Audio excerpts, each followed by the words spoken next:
strolling down memory lane, extolling our own past glories and virtues is great for us. Find out why this is dangerous in today's show.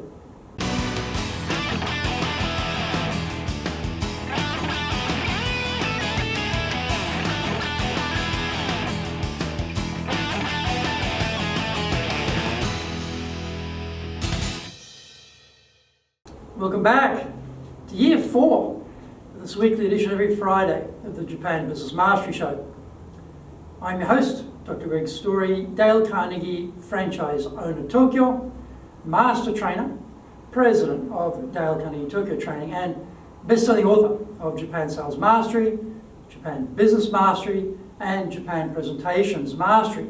Zaegyo is the Japanese translation of Japan Sales Mastery.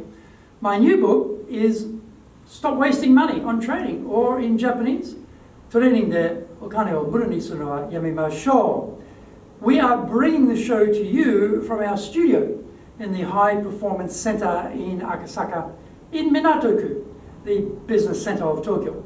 This is episode number 179, and we are talking about when do we hit our limit as the presenter. Before we get going, a quick word from our sponsor. If you want to become a fully competent and confident presenter, then do the High Impact Presentations course. We are all being judged when we speak, be it in the internal team meeting or in a public environment. Be it the big bosses, clients, or an industry audience, everyone is evaluating us. Don't blow it. Get the best training on the planet. Do the High Impact Presentations course now in either Japanese or English.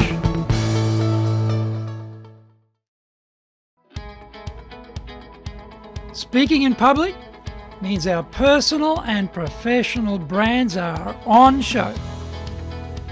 Let's make it a total success. Japan Presentations Mastery is the Bible for presenting in Japan. This is the most comprehensive collection of experience and insight on presenting that you will ever need. Don't work it out by trial and error. Buy Japan Presentations Mastery and learn how to be confident, clear, and persuasive. Buy Japan Presentations Mastery now.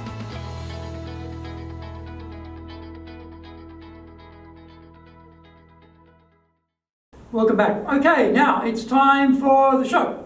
それでは行きましょう. So let's get going. When do we hit our limit as a presenter?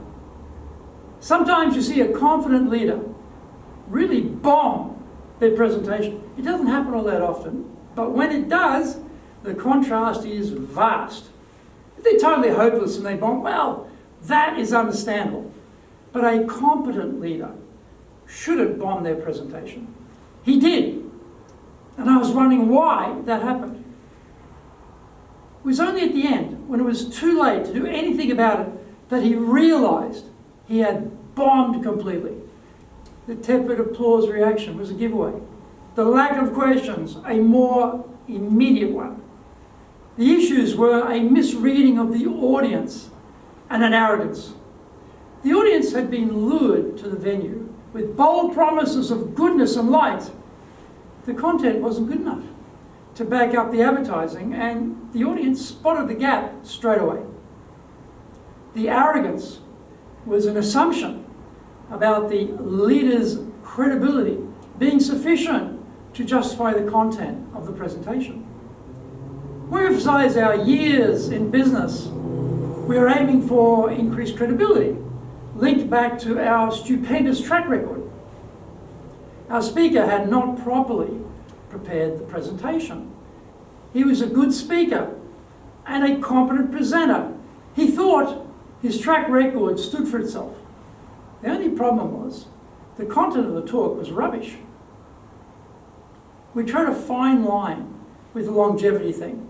Track record, sustained over many, many years, is a credible thing for the audience. The only concerns are that the whole affair may be perceived as dated. We talk about the good old days. We like it because we were there. But the audience only cares about what is the relevance for them. We have to be skilled to make it fresh, new, and connected to their current business reality. Our speaker failed in that regard. Our pride and our track record can make us blind to the fact that people don't really care that much. We like strolling down memory lane, but so what? We arrogantly assume that what we did was important. Where is the link to the audience's current problem right now? This is the skill set needed in the leader presentation. Getting the audience need properly understood, suspending what we like to talk about and instead focusing on what the audience is keen to know about is our task.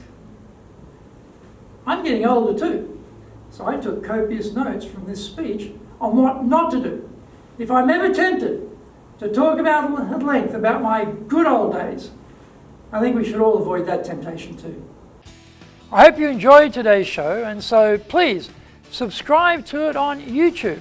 Share it with your family, friends, and colleagues. Become a regular.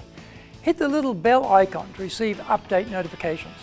Our website details are on screen now, dale-carnegie.co.jp. It's awesome value, so check it out. We try to offer as much value as possible, so you might also enjoy our other shows. In fact, we're releasing content 6 days a week. By the way, how many companies, let alone training companies in Japan, are doing that, do you suppose? Answer, just one, Dale Carnegie Tokyo Training. Now, for podcasts, Mondays for the Cutting Edge Japan Business Show, Tuesday for the Presentations Japan series, and every second Tuesday for the Business Tachishi no Oshie Show, Wednesdays for the Sales Japan series, Thursdays for the Leadership Japan series, and every second Thursday for the Business Pro Podcast Show, Fridays for the Japan Business Mastery Show, and Saturdays for Japan's top business interviews, wherever you get your podcasts. For TV shows, Mondays for the Cutting Edge Japan Business Show, every second Thursday we release the Business Pro Television Show, every Friday the Japan Business Mastery Show, and every Saturday Japan's top business interviews on YouTube. We appreciate your support, and please let others know about it so they can benefit too. We want to make a contribution to helping people, and please join us in that endeavor. Our training mantra is, we are 100% committed to using our soft skills training to transform your career and business. Dale Carnegie Tokyo Training are in your corner here in Nippon. In episode number 180, we are talking about charismatic leadership. Onegai itashimasu. Please join me next week to master business here, because that is what we all want, isn't it? Japan Business Mastery.